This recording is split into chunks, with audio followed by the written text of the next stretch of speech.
எவ்வளவு பெரிய ஆளா இருந்தாலும் பிசாசு உங்களை சோர்வுபடுத்தி உங்கள் வேகத்தை தடுத்து உங்கள் குடும்பத்தை முன்னேற்ற விடாமல் உங்களை தடை செய்து ஒரு சாப நிலையிலே அவன் வைக்க விரும்புகிறான். இதுக்கெல்லாம் காரணம் என்ன தெரியுமா? உங்க வாழ்க்கையில இருக்கிற கவலை தான். அவன் சொல்லுவாங்க நீதிமன்ற ஒரு வருஷம் சொல்லப்பட்டிருக்குது, கவலை எல்லாம் உங்கள் இருதயத்தை என்ன செய்யுமா? ஒடுக்குமா. நல்வார்த்தையும் உங்களை புஷ்டியாக்குமா. அப்படிப்பட்ட நல்வார்த்தையை கர்த்தர் உணர்வு பேசிக் கொண்டிருக்கிறாங்க சொல்லுவது. கைகளை தட்டி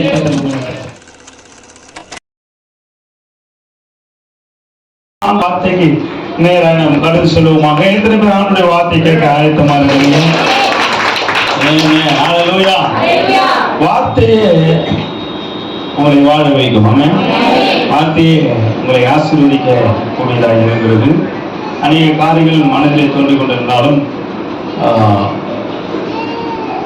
போய்கொண்டிருக்கிறதால சீக்கிரமாய் அந்த வார்த்தையை முடிக்க வேண்டும் என்று சொல்லி நான் எண்ணிக்கொண்டிருக்கிறேன். ஆவியானவர் ஒத்தாசை செய்வாராக. இன்றைக்கு தலைப்பு நான் சொல்வதற்கு முன்பதாக அந்த வேத வசனத்தை நான் உங்களுக்கு சொல்ல விரும்புகிறேன். அல்லேலூயா, ஆமென். தலைப்பை நம்ம சொல்லிடுறேன். எனக்கு இந்த உலகத்துல மனிதன் அநேக காரியங்களை குறித்து கவலைப்பட்டு கலங்கி கொண்டிருக்கிறான். ஆமென், அல்லேலூயா. பலவிதமான கவலை, பலவிதமான கவலை. இந்த கவலை தான் ஒரு மனுஷனை என்ன செய்யுதுன்னா சோர்வுக்குட்படுத்துகிறது. அந்த கவலை ஒரு மனுஷனுக்குள்ள வந்தா ஒரு மந்தத்தன்மை அவருடைய வாழ்க்கையில வந்துவிடுகிறது.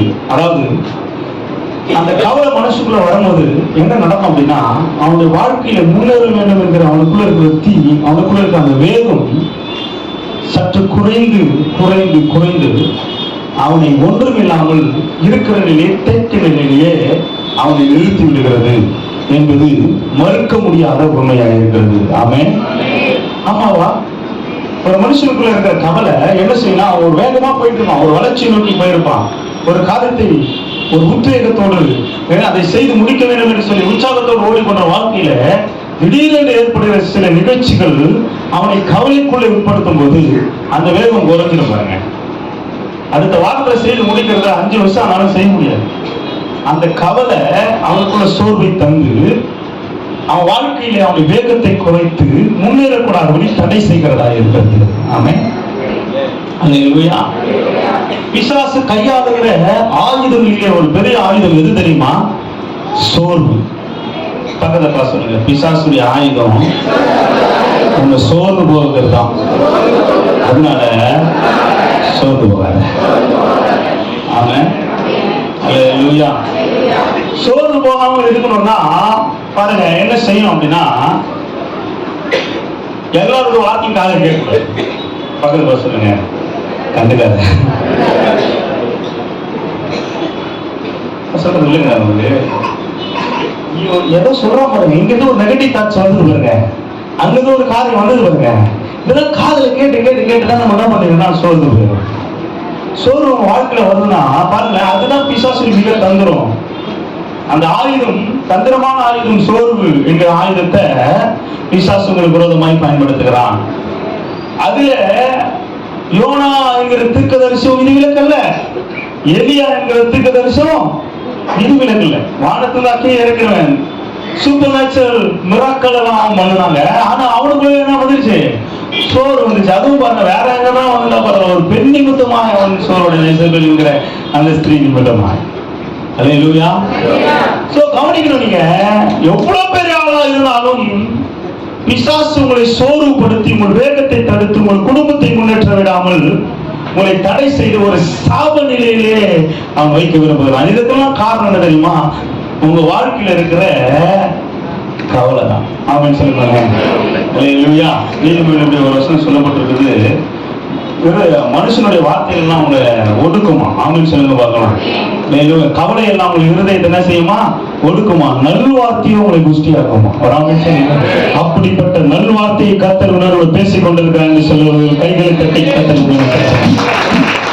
இருதயத்தில் உள்ள கவலை உங்களை என்ன செய்யுமா? ஒடுக்குமா. என்ன செய்யுமா? ஒடுக்கும். உங்க வாழ்க்கையை நீங்கள் பெருக்கம் அடையாதபடி உங்களை ஒடுக்கி நெருக்கி பெருக்கத்தையே காணக்கூடாது, ஆசீர்வாதத்தையே காணும். சின்ன சர்க்கிள் இதுலயே இருக்கணும் அப்படின்னு சொல்லி உங்க அது எது அப்படி மாத்துக்குங்க அப்படின்னா அவங்களுக்குள்ள இருக்கிற கவலை, அவங்க இருக்கிற கவலை. ஆமென் சொல்லுங்க பார்க்கலாம். அல்லேலூயா. ஒவ்வொரு நாளும் மனுஷனுக்கு எப்படி இருக்கு தெரியுமா கவலை? இந்த அம்மா பாருங்க பாருங்க, காலையில் எழுந்தோடனே இன்னைக்கு தான் குழம்பு செய்யணும் அப்படின்னு ஒன்று பெரிய கவலை. தலையில செஞ்சோம் என்ன செய்யறது அவங்க ஒரு பெரிய கவலை. இன்னைக்கு ஏதோ யூடியூப்லாம் வந்ததுனால நல்லா சமைக்க தெரியாதவங்க இப்ப சமைக்கிறவங்களாம் மாறிட்டாங்க. கர்த்தருக்கு ஸ்தோத்திரம். கவலை எதுக்கெல்லாம் கவலை பண்ணவே கிடையாது. ஆமென் சொல்லுங்க. எல்லாருக்குமே சின்ன பசங்களோட கவலை பாருங்க. ஆமென் சொல்லுங்க. என் பையன் எடுத்து கேட்டான், இந்த சனிக்கிழமையா லீவா விட மாட்டாங்க, சனிக்கிழமை ஸ்கூல் இருக்கிறான், அவனுக்கு ஒரு கவலை பாருங்க. அவன் வயசுக்கு ஏற்ற அவனுக்கு கவலை. ஸ்தோத்திரம். பாருங்க எல்லாருக்குமே என்ன இருக்குது ஒரு விதமான கவலை. இதெல்லாம் அன்றாட காரியங்கள், நம்முடைய வாழ்க்கையில் நடக்கிற காரியங்கள். ஆனால் அதை தாண்டி கவலைக்கிடமான காரியங்கள் மனிதன் வாழ்க்கையிலே வந்து கொண்டிருக்கிறது. ஆமென் சொல்லுங்க பார்க்கலாம். அல்லேலூயா. சோ என்னுடைய செய்தியுடைய தலைப்பு என்னன்னா, உங்க கவலை எல்லாம் கர்த்தர் மாத்தணும்னா ஆமென் சொல்லுங்க பார்க்கலாம். நான் என்ன செய்யணும்? இளைஞர்களுக்கு நான் என்ன செய்யணும்? என்ன சொல்லுங்க, நான் என்ன செய்யணும்? எந்த கவலையை மாத்துவாரு, அதுல எந்தவித சந்தேகமும் இல்லை. ஒரு 3 அல்லது 4 காரியங்களை மிக வேகமா நான் மத்தியில சொல்ல போறேன். ஆமென் சொல்லுங்க பார்க்கலாம். ஆமென். அப்போஸ்தலனாகிய பவுல் சொல்லும்போது இப்படி சொல்லுகிறான், நீ ஒன்றையும் குறித்து என்ன பண்ணாதீங்க, சொல்லுங்க என்ன பண்ணாதீங்க, கவலைப்படாதீங்க. கவலைப்படாம என்ன பண்ண சொல்றப்பல, எல்லாவற்றையும் எனக்கு தெரியப்படுத்துங்கள். என்ன செய்யலாமா சொல்லுங்க, தெரியப்படுத்துங்கள். ஆமா, 1 பேதுரு 5:6 பார்க்கும்போது அவன் சொல்றாரு, வாசிக்கலாம். அவர் உங்களை விசாரிக்கிறவர் ஆனபடியால் உங்கள் கவலைகள் எல்லாம் யார் மேல வச்சிடணுமா, அவர் மேல் வைத்து விடுங்கள். அல்லேலூயா. கையை உயர்த்தி தான் நல்லா ஆமென் சொல்லுங்க. போதோ அப்ப கவனிங்க, இப்படி யாராவது இருக்க முடியுமா? எந்த மனிதனால இருக்க முடியும், எந்த கடவுளால இருக்க முடியுமா? நீங்க ஆண்டவர் சொல்றாரு, என்ன சொல்றாருன்னா, நல்லா கவனிங்க, உலகத்துல எத்தனையோ கோடி கடவுள்கள் என்று அழைக்கப்படுகிற காரியங்கள் உண்டு. ஆனால் அவர்களெல்லாம் எப்படி கவனிக்கணும், அவங்களாம் எப்படி மிராக்கிள் பண்றாங்க பக்தர்களுக்கு? அவங்க கதையே இதிகாசங்களே எழுதி வச்சிருந்தாலும், வேதாந்தங்களே சித்தாந்தங்களா மாற்றி எழுதி வச்சிருந்தா கூட அவங்க எப்படி செயல்படுறாங்க அப்படின்னு நீங்க பார்க்கணும். கவனிக்கிறீங்களா? எப்படின்னா, தன்னுடைய பக்தருக்கு ஒரு போராட்டம் வரும்போது அவங்க என்ன செய்யறாங்கன்னா, வந்து என்ன பண்றாங்க, தூரத்துல இருந்து ஒரு அற்புதத்தை செய்யறாங்க, ஒரு மேஜிக் பண்றாங்க, அவங்களை விடுவிச்சிடுறாங்க. அப்படிதான் மற்ற கடவுள் செய்வார். ஆனா நம்ம ஆண்டவராகிய இயேசு கிறிஸ்து மட்டும்தான் அக்னி சூழ்நில 4வது ஒரு நபராக இறங்கி வருவார். கையை தட்ட மாட்டீங்களா? தண்ணீர்ல கடக்கும் போது அவனோடு கூட இருப்பேன், அக்கினி நடக்கும் போது அவனோடு கூட இருப்பேன், நீ மூழ்கி போக மாட்டேன், நீ எரிந்து போக மாட்டேன், நான் உன்னோடு கூட இருக்கேன்னு சொன்ன கடவுள் அவர் மட்டும்தான். ஆமென் சொல்லுங்க. அல்லேலூயா. எல்லாம் அவங்க எழுதிருக்கும் போது அப்படி எழுதி வச்சிட்டாங்க பாருங்க. நீ கடவுள் கூட வருவாரு, வந்து ஜி குபா அப்படின்னு உடனே எல்லாம் விடுதலை ஆகிடுவீங்க, வந்துடுவீங்க, அரை காணிஞ்சிருவான், இல்லை இவர் போய் சண்டை போடுவாரு, அப்படிதான் இருக்கும். நான் இவர் மட்டும் தான் என்னமா, நம்ம ஆண்டவர் மட்டும் என்ன தெரியுமா, உங்க பிரச்சனையில அவரும் வருவார். ஆமே வசனம் இப்படி சொல்லுகிறது.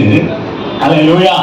அவர்தாமே பாடுபட்டு சோதிக்கப்பட்டபடினாலே அப்படிப்பட்டவர்களுக்கு உதவி செய்ய வல்லவராய் இருக்கிறார்.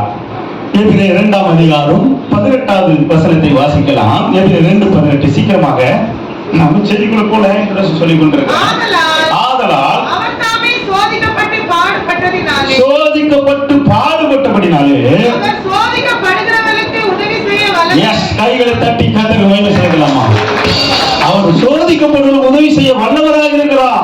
கவலைப்படாதீங்க, பாடுகள் வருது, பிரச்சனை வருது, சோர்ந்து போகாதீங்க. அவர் உங்களுக்கு உதவி செய்ய முடியாகவே அவர் இருக்கிறார். கைகளை தட்டி கர்த்தருக்கு மகிமை செலுத்தலாமா? பக்கத்தை பார்த்து சொல்லுங்க, ஆண்டவர் உதவி செய்வார். உங்க பாடுகளில, உங்க கவலைகளில ஆண்டவரே உங்களுக்கு உதவி செய்வார். அல்லேலூயா. அல்லேலூயா. அப்ப என்ன, அந்த பாடிலே அந்த சோதனையில அவரும் பங்கெடுக்கிறவராக இருக்கிறார். ஆமென். அல்லேலூயா. வெளியே இருந்து உங்களை காப்பாத்துறதுல உள்ள வந்து ஆமென் சொல்லுங்களேன். அல்லேலூயா. எவ்வளவு அருமையான தெய்வம் பாருங்க. அவர் ஏற்கனவே சோதிக்கப்பட்டிருக்கிறார், அவர் ஏற்கனவே பாடுபட்டிருக்கிறார். ஆகவே அப்படிப்பட்டவர்களுக்கு உதவி செய்ய அவர் வல்லவராக இருக்கிறார். ஆமென். அல்லேலூயா. அவருக்கு வலினா என்னன்னு தெரியும், ரத்தம்னா என்னன்னு தெரியும், அவமானம்னா என்னன்னு தெரியும், புறக்கணிக்கப்படுதல் என்னன்னு தெரியும். யாருக்கு? இயேசுவுக்கு. நிர்வாணம்னா என்ன தெரியும். ஆமென் சொல்லுங்களேன். அல்லேலூயா. இதெல்லாம் யாருக்காகனா உங்களுக்காக, உங்களுக்காக. ஆமென். அல்லேலூயா. அவரே புறக்கணிக்கப்பட்டார். அவர் 1000 10,000 சிறந்தவராய் அழகுள்ளவராய் அவர் இருந்தாலும் ஏன் அவர் அந்த கேடானார்? நம்முடைய பாவங்களை அவர் சுமந்து அடிக்கப்பட்டார். விரும்பப்படத்தக்க ரூபம் இல்லாமல் போனது என்று ஏசாயா தீர்க்கதரிசி அவன் எழுதுகிறான். அவ்வளவு அழகானவர். ஆனால் மனிதரால் பார்க்கும்போது அவர் விரும்பப்படத்தக்க ரூபம் இல்லாமல் மாறினாரே, நமக்காக அடிக்கப்பட்ட அவருடைய முக ரூபம் மாறிற்று. அவன் வலிகள் வேதனைகள் எல்லாத்தையும் அறிந்திருக்கிறாங்க. அவர்கிட்ட வாங்க, உங்க கவலையை சொல்லுங்க, உங்க கவலையை அவர் மேல வைங்க. அவர்களை விசாரிக்கக்கூடிய தகுதி அவருக்கு மட்டும்தான் இருக்குது. அதுல வலி தெரியாதவன் நீங்க பாருங்க, தலைவலின்னு ஒருத்தர் சொன்னீங்க, தலைவலி தானே ஒரு அனாசி மாதிரி போட்டு, அப்போ அந்த காலத்து ஆள் அப்படி நினைச்சுக்காதீங்க. என் பையன் என்கிட்ட கேட்டான், மார்ச் மாசம் வருது எங்க பிறந்தனாலா, அவன் கேட்டான், அவனுக்கு என்னப்பா வயசு அப்படின்னா சரிங்களா?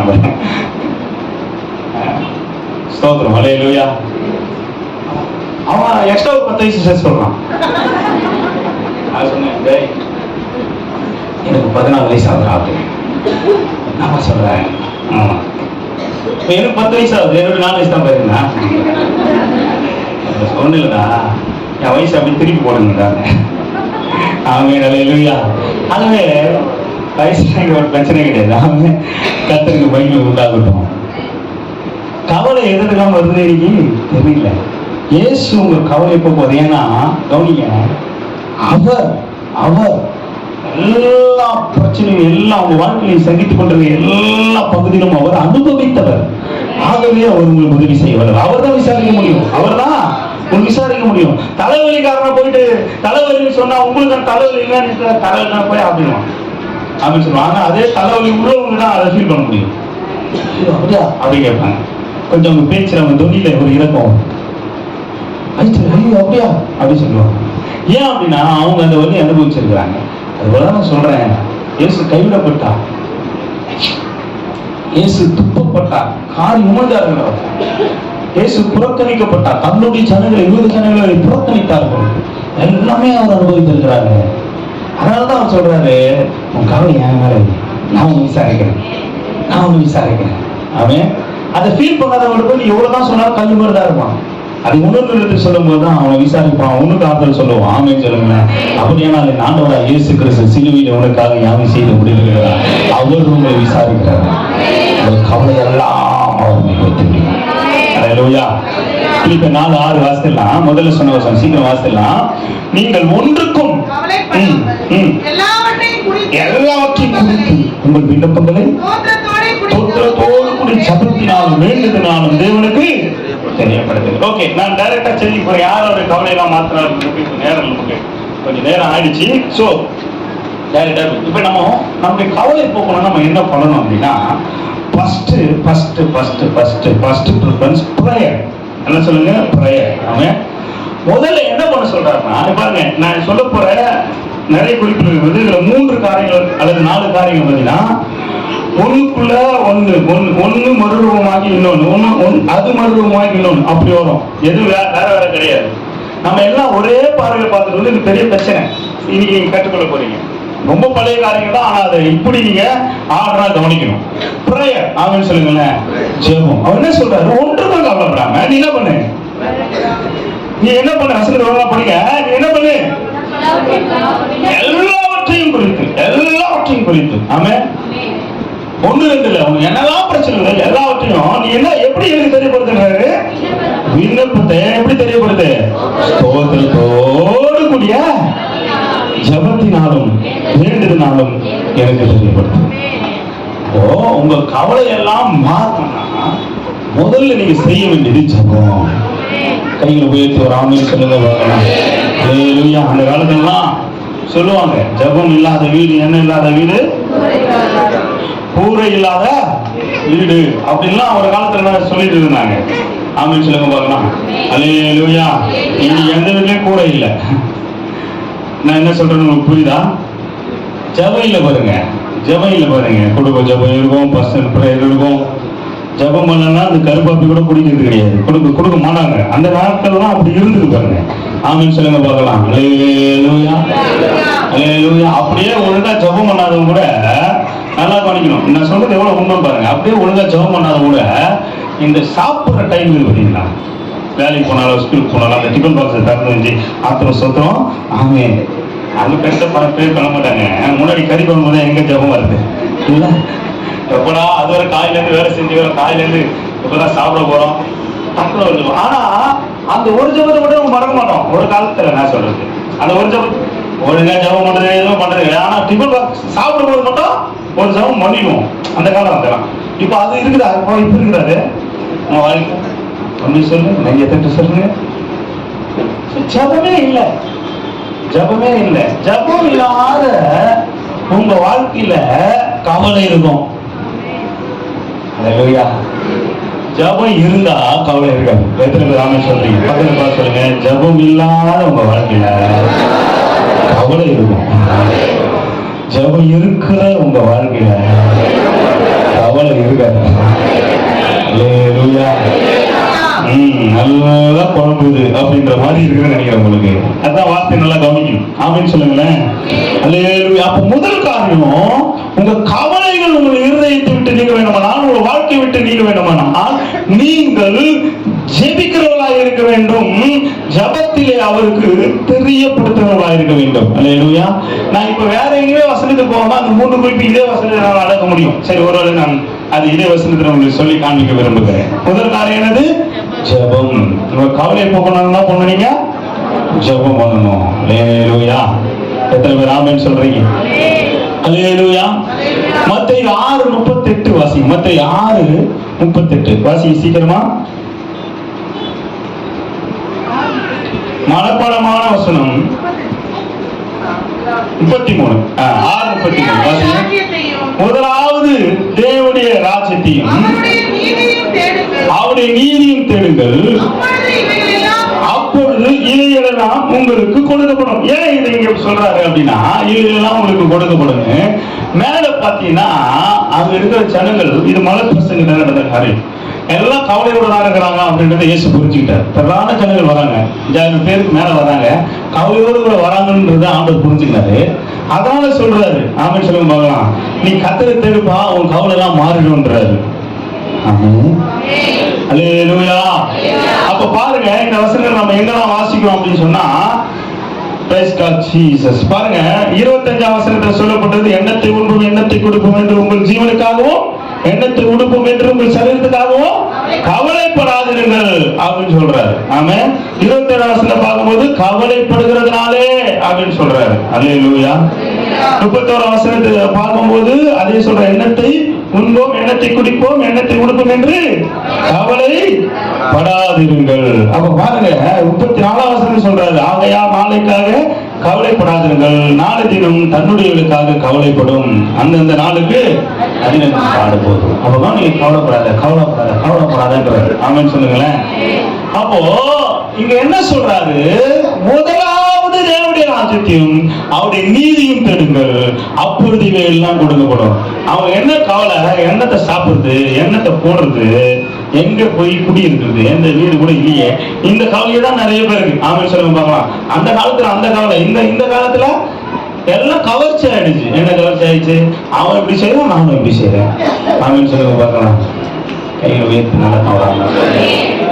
நான் அப்பப்ப சொல்லுவேன், என்னுடைய ஊழியக்கார நண்பர்களை பார்த்து சொல்லுவேன், கர்த்தருக்கு மகிமை உண்டாகும். அதுல பாத்தீங்கன்னா என்னுடைய நண்பர்கள்லாம் என்னோட வயசுல வந்து 10 வயசு 20 வயசு 30 வயசுலாம் பெரியவர்கள். ஆனா என்னோட ஃப்ரெண்ட்ஸ் அவங்க பாருங்க, யாரோட போய் ஃப்ரெண்ட்ஸ் வச்சுருக்கிறாங்க. ஆமென். அதுல பாத்தீங்கன்னா நீங்க நினைக்கிற மாதிரி கிடையாது. அதுல சிபிஎம் ஆட்கள், பெரிய ஆட்கள், 1000 பேர் கொண்ட சபை உள்ளவங்க, அவங்களாம் ஃப்ரெண்டு வாயா போய் தான் பேசிப்போம், 500 பேர் அந்த மாதிரிலாம். அப்ப நான் இதெல்லாம் எதுக்கு சொல்றேன்னா, கவலை வந்து எல்லா இடத்துலயும் இருக்குது. சின்ன ஒரு இடத்துல இருக்குது, பெரிய ஒரு இடத்துல இருக்குது, எல்லா இடத்துலயும் இருக்குது. ஆமென் சொல்லுங்க பார்க்கலாம். கர்த்தரை தேடும் போது, ஆமென், அல்லேலூயா, என்ன பாக்குறீங்களா? கர்த்தரை தேடணும்னா உங்க கவலையே கர்த்தர் மாட்டார். ஆனா பிரச்சனை, எல்லாரும் கர்த்தரை தேடிதான் இருக்கிறோம். ஆமென் சொல்லுங்க பார்க்கலாம். ஆனா பைபிள் சொல்லுது முதலாவது. எல்லாம் ஒரு வாட்டி சொல்லுங்க, எல்லாம் ஒரு வாட்டி சொல்லுங்க, முதலாவது. அல்லேலூயா. உயர்த்தி நல்ல ஒரு ஆமென் சொல்லுங்க. நான் சொல்றேன், உங்க பிள்ளைகள் அல்லது படிக்கிற பிள்ளைகள், நீங்க படிக்கிற ஃபர்ஸ்ட் வரணும்னு நினைக்கிறீங்களா? நீங்க வேற எதுலயோ ஃபர்ஸ்ட் வரணும்னு நினைக்கிறீங்களா? பெஸ்டா இருக்கணும்னு நினைக்கிறீங்களா? அப்படின்னா ஃபர்ஸ்ட் கர்த்தரை, நீங்க முதலாவது கர்த்தரை தேடினீங்கன்னா நீங்க எல்லா வச்சும் முதலாவதாக வருவீங்க. இப்ப ப்ராப்ளம் என்ன? தேவனோடு கூட உறவாடுறதுதான் இங்க பாயிண்ட். ஆமென் சொல்லுங்க பார்க்கலாம். தேவனோடு உறவாடுது. ஆனா பிசாசு என்ன பண்ணா, எல்லாரும் பிஸி ஆகிட்டாங்க.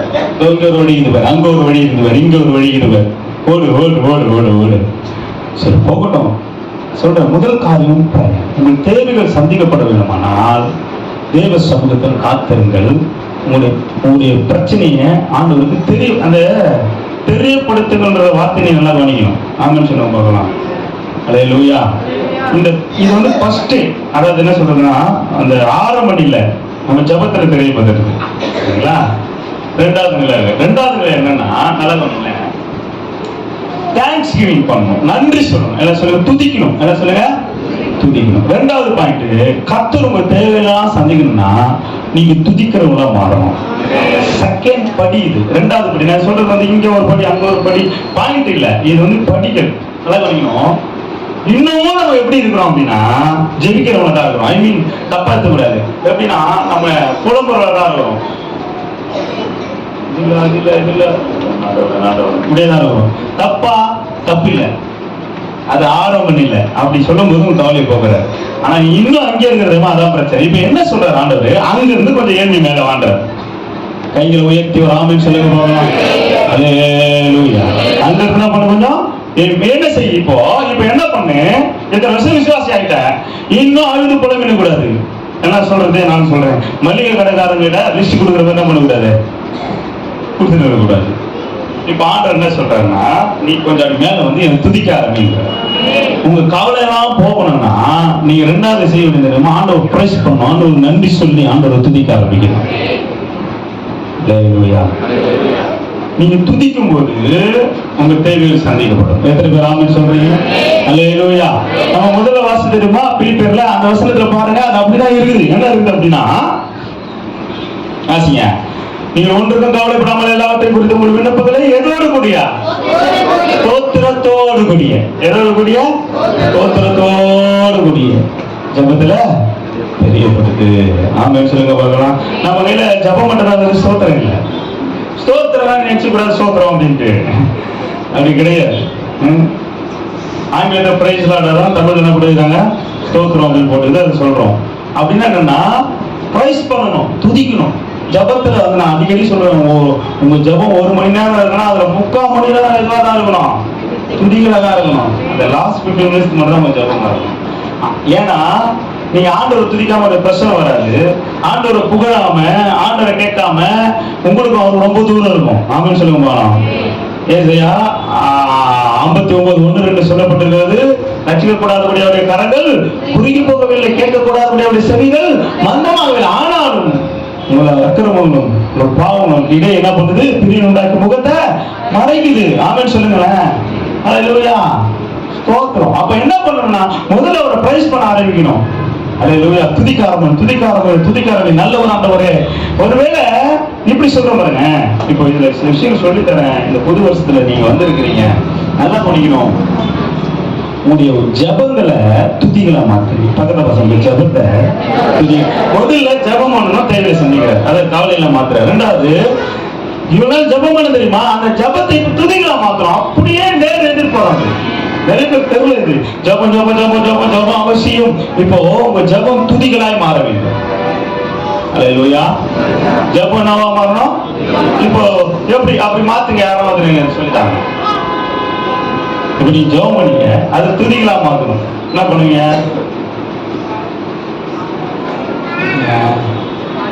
சரி, இப்ப எனக்கு தேவைகள் சந்திக்கப்படணும், இல்ல ஃபீஸ் கட்டணும், ஸ்கூல் ஃபீஸ் கட்டணும் அப்படின்னு சொல்லிட்டு, இல்ல வாடகை கட்டணும் அப்படின்னு சொல்லிட்டு நீங்க யாரும் இருக்கீங்க வச்சுங்களேன். இவங்க என்ன பண்ணி, ஆண்டவரே எப்படியாவது ஃபீஸ் கட்டணும், ஆண்டவரே எப்படியாவது வாடகை கட்டணும், அற்புதம் செய்யுங்க ஆண்டவரே, அற்புதம் ஆண்டவரே செய்யுங்க ஆண்டவரே அப்படின்னு நம்ம ஜெபம் பண்ணணும். ஆமான்னு சொல்லுங்க பார்க்கலாம். இப்போ அந்த ஜபத்தை துதியா மாத்தணும். இதுதான் ரெண்டாவது நிலை. கட்சிக்கப்பட்டு இன்னும் ஆரம்ப கட்டத்துக்கு நிலையிலே இருக்கக்கூடாது. ஜபம் ஜபம் ஜபம்னு அப்ப ஜபத்துக்கு எதிரடியான நினைச்சுக்காதீங்க. என்ன சொன்னா, நான் ஜபம் சொல்றதே இதுதான், துதியை தான். நான் சொல்ல போற இந்த 3 பரிமாணங்களும் ஜபத்துல இருக்கணும். ஆமென் சொல்லுங்க பார்க்கலாம். அப்ப ஜபத்தை துதியா, அப்ப எப்படி ஜபத்தை துதியா பாருங்க. இவ்வளவு முன்னாடி சொன்னீங்க, நான் ஃபீஸ் கட்டணும் ஆண்டவரே, இவ்வளவு கட்டணும் ஆண்டவரே, நான் என்ன பண்ண போறேன் தெரியல, நான் புளிய வெளியே வச்சுட்டாங்க ஆண்டவரே, வாடகை கட்டணும் தொத்துருவாங்க ஆண்டவரே, எப்படி அப்படி நம்ம ஜபம் பண்ணிட்டு இருந்தோம். இப்போ ஜபத்தை துதியா பண்ண, ஆண்டவரே வாடகை கட்டுவதற்கு என் தேவைகளை சந்தித்ததுக்காக சொல்றோம் ஆண்டவரே, யெகோவா ஈரேவா இருந்ததுக்காக நன்றி ஆண்டவரே. ஆமென் அல்லேலூயா. ஆமென். நீ பெரியவர், என் தேவையை காட்டுங்க, நீ பெரியவர் ஆண்டவரே. ஆமென். இப்போ நம்ம ஜபம் எப்படி இருக்கு? ஜபமாவே இருக்குது, அதான் பிரச்சனை. ஜபம் என்னவா செய்யணும்? துதிகளா. நம்ம யாரும் ஒன்றும் தெரியாம இல்ல, ஆனா சரியான வளர்ச்சி வரும். அப்படிதான் என்னன்னா, ஒரு பஸ்ஸல் மாதிரி எல்லாம் அங்கங்க இருக்குது. இப்ப அதெல்லாம் அப்படியே சேர்த்து அங்க என்ன பண்ணோம், எல்லாத்தையும் ஒழுங்குபடுத்தணும். அந்த ஒழுங்கா உங்களுக்கு தெரியாம கிடையாது. ஏன் கிறிஸ்துவ சமுதாயம் வந்து ஒரு பெரிய வளர்ச்சி அடைய முடியலன்னா, எல்லாமே தெரியுது, ஆனா எதை எங்க பொருத்தணும்னு தெரியல. படம் பிரச்சனை. அப்போ உங்க ஜபத்தை என்ன பண்ணுங்க, துதிகளா மாற்றுங்க. ஆமென் சொல்லுங்க பார்க்கலாம். இந்த ஜபத்துல இன்னொரு ஒரு முக்கியமான காரியம் இருக்குது பாருங்க. ஆமென் சொல்லுங்க. நிறைய இருக்குது, நான் ஜபத்தை பேசல, இந்த குறிப்புக்காக நான் உங்களுக்கு சொல்றேன். ஆமென். அடுத்தது பாருங்க, வாக்குத்தத்தத்தை ஆமென் சொல்லி ஜெபிக்கணும். எதை சொல்லி ஜெபிக்கணும்? வாக்குத்தத்தத்தை சொல்லி ஜெபிக்கணும். ஆமென். உங்களுக்கு ஒருவேளை உங்க ஜபத்தை துதியா மாத்த முடியலன்னா, வாக்குத்தத்த வசனங்களை சொல்லி ஜெபிக்கி பாருங்க, அதுல ஒரு பெரிய மகிமை இருக்கிறது. அல்லேலூயா. நல்ல கைகளை தட்டி கர்த்தருக்கு நான் மகிமை செலுத்தலாமா? அத ஜபம் பண்ணுங்க, உங்க கவலை எல்லாம் மாறும். கொஞ்சம் ஜபத்துல இருந்து ஒருபடி இன்னும் கொஞ்சம் மேல வாங்க. ஆமென். கர்த்தரை துதிக்க ஆரம்பிங்க, உங்க ஜபத்தை துதிகளா மாற்றுங்க. நான் ஒரு முறை ஒரு கவிதை எழுதினேன், அப்பதான் நிறைய கவிதை எழுதினேன், இப்பதான் வரவே மாட்டேது தோத்துறோம். அல்லேலூயா. ஆமா. அப்போ அதுல எனக்கு ரொம்ப பிடிச்ச கவிதை ஒண்ணு இருந்து, கர்த்தருடைய பார்வையிலே அப்படின்னு சொல்லி அது போட்டோம். இப்ப கவனிங்க, என்னன்னா ஆண்டுடைய அது இப்ப கவிதை மாதிரி கரெக்டான சொல்ல தெரியாது, எதுக்கு மோனலாம் அதெல்லாம் அந்த காலத்துல மறந்து போச்சலாம். அவங்க பாஸ்டர் பத்தி உங்களுக்கு தெரியும், எவ்வளவு ஞாபக சக்தியாரு. என்னன்னா, பாதத்திலே விழுந்து ஜெபிப்பதும் ஆராதனை தான். பாதத்துல விழுந்து ஜெபிப்பதும் ஆராதனை தான். ஆனா முகத்தை பார்த்து நேருக்கு நேரா நின்று ஜெபிப்பதும் ஆராதனை. பாதத்தை முத்தமிடுவதும் ஆராதனை தான், கன்னத்தை முத்தமிடுவதும் ஆராதனை தான். இப்ப நீங்க எந்த நிலையில இருக்கிறீங்க? அந்த பாவியான ஸ்திரியை போல பாதத்தில் ஒன்று கண்ணீர் விட்டு தலைவயினாலே தொடச்சி பாதத்தை முத்த செய்துன்னா இன்னும் அதுல இருக்கியா? இன்னும் உறவுல வரலையா? அப்படின்னு சொல்லுங்களேன். எத்தனை பேர் நான் சொல்றது புரியுது? நம்ம ஆராதனை எப்படி இருக்குன்னா அப்படியே இருக்குது கொஞ்சம். அல்லேலூயா. அந்த தேவனுக்கு உங்களுக்கு உறவுல வளர்ந்து ஃபேஸ் டு ஃபேஸ், ஆமென், அப்படி தோளிலே சாய்ந்து அப்படி மடியிலே அமர்ந்து, ஆமென், அதான் செய்ய முடியுமான்றது முடியும். இப்ப 12 சிஷ்யர் இருந்தாங்க, அதுல ஒருத்தையும் அவன் போய் மடியிலே பார்த்துக்கிறான், மடியிலே போய் பார்த்துக்கிறான். அப்ப நான் ஒரு ஊழியக்காரன் வீட்டுல பேசினேன், கர்த்தருடைய இருதய துடிப்பை அறிந்த யோவான் அப்படின்னு. ஏன்னா மார்பள சாயும் போது அவர் இருதய துடிப்பு என்ன பண்ணிட்டே இருக்கோம், கேட்டுட்டே இருக்கும் இல்ல. ஆராதனைய நல்லா குடிக்கணும், நம்ம ஒரு பேட்டரை பிடிச்சுக்க கூடாது. பாதத்தில் விழுவதும் ஆராதனை தான், முகத்துக்கு நேராக நின்று ஆண்டவரோட பேசுறதும் ஆராதனை தான். எத்தனை பேர் ஆமென் சொல்றீங்க? எந்த நிலையில இருக்கிறீங்க? எந்த நிலையில இருக்கிறீங்க? அப்புறம் ஏன் கவலை வராது? ஏன் கவலை வராது? நீ எந்த படிக்கல இருக்கிறீங்க? ஜெபிக்கவே ஆரம்பிங்க. ஜெபிச்சிருக்கிறவங்க இப்ப ஜெபத்தை என்ன பண்ணுங்க? துதிகளா மாத்துங்க. ஆமென் சொல்லுங்க பார்க்கலாம். அல்லேலூயா. அவர் கல்வாரி சிலுவையில நமக்காக ரத்தம் சிந்தி, அல்லேலூயா, நமக்காக ஜீவனை விட்டு வலது பாரசத்தில் போய் உட்கார்ந்து அவர் சொல்றாரு, 1 யோவான்ல, அவர் இருந்த பிரகாரமாகவே நாமும் இருக்கிறோமா. கையை தட்டி நல்லா இதெல்லாம் அடைக்கிறீங்களா? நீங்க வியாதி வந்துச்சுன்னா அப்படியே சரியாயிடும். ஆமென் சொல்லுங்க. அல்லேலூயா. கவலை வந்துச்சுன்னா, ஒரு சோறு வந்துச்சுன்னா சரியாயிடும். அவர் இருந்த பிரகாரமா நான் இருக்கிறேன். அவருடைய சிங்காசனத்துல அவரோடு கூட நம்ம உட்கார வச்சுக்கிறாராம். அல்லேலூயா. அப்போ நம்முடைய ஆராதனை அதனால இப்ப முட்டி போட்டு ஜெபம் பண்றதுலாம் தப்பான கிடையாது. இப்படி ஜெபம் பண்ணுங்க. அல்லேலூயா. ஆனா அதே நேரங்கள்ல அந்த வார்த்தைகள் மாறணும், அந்த மூளையில அந்த எண்ணங்கள் வித்தியாசமா இருக்கிற மாறணும். அல்லேலூயா. நான் இன்னும் அதிகமே கிடையாது, நான் இன்னும் 3வது நபர் கிடையாது, நான் அவருடைய பிள்ளை அப்படின்ற நிலைக்கு போய் ஜெபம் பண்ணணும். 3rd பர்சன் கிடையாது. விண்ணப்பம் போடுறது, பெட்டிஷன் போடுறதுக்கு ஏதாவது பார்த்து செய்யா, நான் எழுதி தரேன், ஒரு நேரம் இருந்தா பாருங்க அப்படின்னு கம்ப்ளைண்ட் கொடுக்குறதோ, நாட்டாமை போய் பார்க்கறதோ இல்ல. அவர் 3rd பர்சன் கிடையாது, பஞ்சாயத்து தலைவர் கிடையாது. அவர் ஆமென் சொல்லுங்க பார்க்கலாம். அவர் கடவுளும் கிடையாது. ஒருத்தர் வந்து பூஜை பண்ணி இவர் சொல்லிக்கிறாரு, இருந்தா பார்த்துக்கோ அப்படின்னு. நோ மீடியேட்டர், நானும் தேவையில்லை. அவன் பிள்ளைன்ற அந்த நிலைக்கு வா. பக்தர்கள், கடவுள், தொண்டர்ன்ற நிலையெல்லாம் தாண்டி பிள்ளைன்ற நிலைக்கு வரணும். அதுதான் ஜபத்தின் உச்சகட்டம்.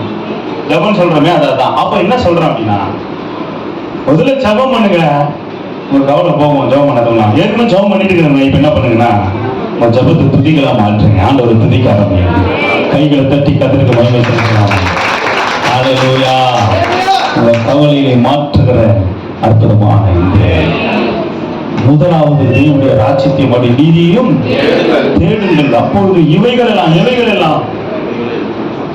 தேவைகள், எதை போடுறது, எதை ட்ரெஸ் பண்றது, எதை சாப்பிடுறது, எதை உடுத்துறது, எனக்கு ஒரே கவலையா இருக்கு அப்படின்னா ஆமென் சொல்லுங்க பார்க்கலாம். எல்லாம் சொல்லுவாங்க, காலப்பூர்வா உழைக்கிறேன், எல்லாம் எதுக்கு நினைக்கிறீங்க நீங்க? எல்லாம் ஒரு ஜாம வயிற்றுக்கு தான்பா அப்படின்னா கேட்டுருக்கீங்களா? எல்லாரும் ஒரு ஜாம வயிற்றுக்கு தான். அதாவது இந்த பழமொழிகள் 1000 எழுத்து வச்சுங்களேன், அதை வந்து